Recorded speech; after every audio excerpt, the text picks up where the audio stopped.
start off with Sasuke's silly little question to Hashirama, and it's kind of bullshit in a way, because he ends up saying, depending on your answer, I'll decide whether to destroy the village or what? Like, that's a really, really crucial contraction. Just think of all the possibilities that could follow that phrase, you know?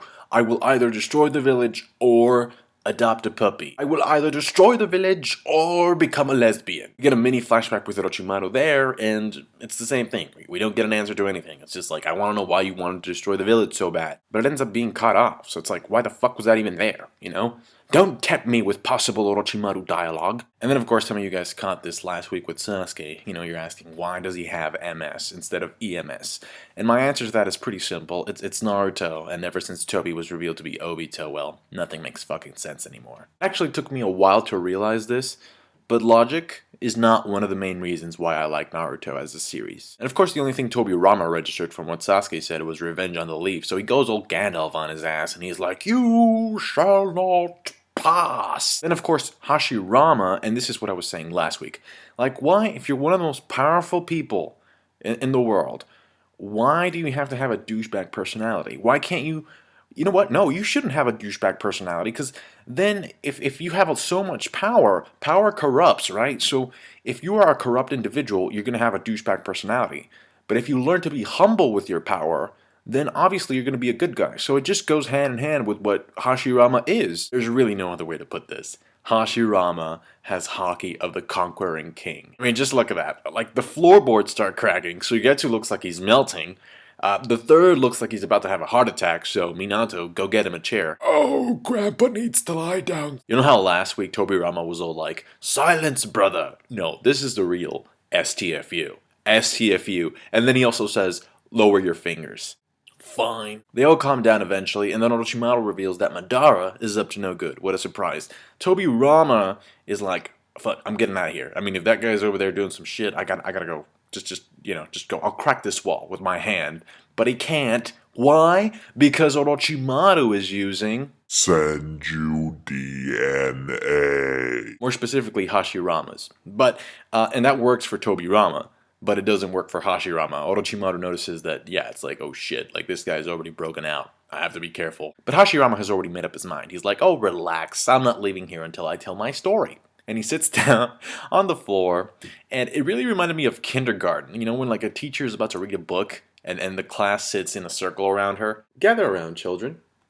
And by children, I mean Hokages. It's time for you to hear the story of how me and Madara had our first kiss. And with that, we enter Flashback. Now, these scenes would have been epic as hell. No, you know what? They're still pretty epic. They're still pretty cool.